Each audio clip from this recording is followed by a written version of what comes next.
BJP কর্মী আসিন আনসারির অভিযোগের কড়া জবাব দিয়েছেন বীরভূমের জেলা তৃণমূল সভাধিপতি কাজল শেখ। বুধবার একটি ভিডিও বার্তা পাঠিয়ে আসিন অভিযোগ করেন, মল্লিকপুরের যুবনেতা বাবু আনসারিকে সিউড়ির বিধায়কের যে কোনো অনুষ্ঠানে সবসময় তাঁর পাশেই দেখা যায়। যদিও ভিডিওর সত্যতা যাচাই করেনি সিএন।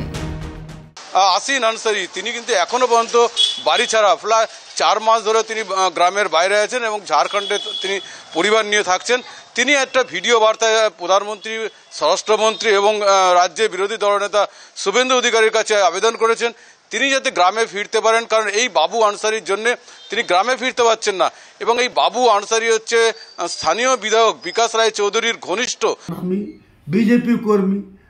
বিজেপি কর্মী থাকবো। সে আমাকে মার্ডার করে দিক, মেরে দিক, কিন্তু আমি প্রধানমন্ত্রী থেকে জোড়হাত করছি যে আমার এটা বাঁচার ব্যবস্থা করে দিন। এ প্রসঙ্গে জেলা সভাধিপতি বলেন, বাড়ি ফিরতে সাহায্যের জন্য এসপির কাছে আবেদন করুক ওই ব্যক্তি। একটা পারিবারিক বিবাদকে কেন্দ্র করে হয়েছে এই ঘটনাটা। জমি সংক্রান্ত বিষয় নিয়ে ঝামেলাটা হয়েছে, যেটুকু আমার কাছে খবর আছে। এই ঘটনার যারা দোষী তারা প্রত্যেকে গ্রেপ্তার হবে। তো এই বিষয়ে দুশ্চিন্তার কোনো কারণ আছে বলে মনে করি না। এর জন্য মোদিকে, অমিত শাহকে ডেকে আনার প্রয়োজন নাই। বীরভূম জেলার এসপির কাছে যান, সুষ্ঠু সমাধান পাবেন।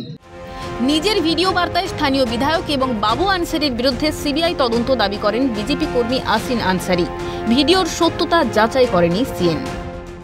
আর সিবিআই তদন্ত করান, এটা বিকাশ রায় একদম ফাঁসবে। যত টাকা সব বিকাশ রায় খায়।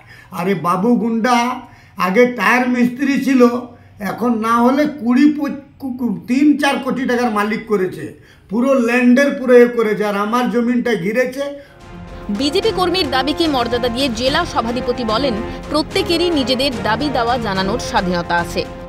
কিন্তু একথা বলবো, বীরভূম জেলা পুলিশ অতি সক্রিয় আছে। আইন অনুযায়ী ব্যবস্থা নেওয়া হবে। এর মধ্যে আমার দলের বা কোনো বড় মাথাও যদি যুক্ত থাকে তার বিরুদ্ধে ব্যবস্থা নেওয়া হবে। দেখুন, সিবিআই তদন্তে দাবি জানাতেই পারে, বাক স্বাধীনতা আছে ভারতবর্ষের মানুষের। বাংলাতে আছে, বাংলাকে ব্যক্তি রেখে অন্য কোনো রাজ্যে কিন্তু এই ধরনের বাক স্বাধীনতা নেই। অন্যদিকে সিউড়ি থানার পুলিশ বুধবার রাতে তল্লাশি চালিয়ে আরও 5 জনকে গ্রেফতার করেছে। বৃহস্পতিবার তাদের সিউড়ি আদালতে তোলা হলে বিচারক 5 জনকেই জেল হেফাজতের নির্দেশ দেন। এ নিয়ে গত মঙ্গলবারের ঘটনায় মোট 25 জনকে গ্রেফতার করল সিউড়ি থানার পুলিশ। কোর্ট তাদেরকে হেফাজতে নিয়ে ডিসিতে পাঠিয়েছে এবং 1-2 সিডি রেখেছে আর 12 দিয়ে প্রোডাকশন রেখেছে। মামলা ধারা দেওয়া হয়েছে সরকারি কাজে বাধা দেওয়া এবং কর্মীকে হেনস্থা করা। ঘটনার 2 দিন পেরোলেও এখনও থমথমে সিউড়ির মিনি স্টিল মোড় এলাকায় মোতায়েন রয়েছে পুলিশ। প্রশ্নটা অন্যখানে।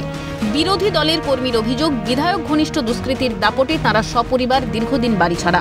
স্থানীয় মানুষজন ভয়ে মুখ খুলছেন না। শাসক দলের আশ্বাস, পুলিশ পুরোটাই সামাল দিচ্ছে কড়া হাতে। তাই যদি হয়, তাহলে একজন নিরীহ যুবকের কি করে এতটা সাহস হয় যে কর্তব্যরত আইসির কলার চেপে ধরে? পুলিশের কবজা থেকে অভিযুক্তকে ছাড়িয়ে নেওয়ার জন্য টানা হ্যাচড়া করে মহিলারাও।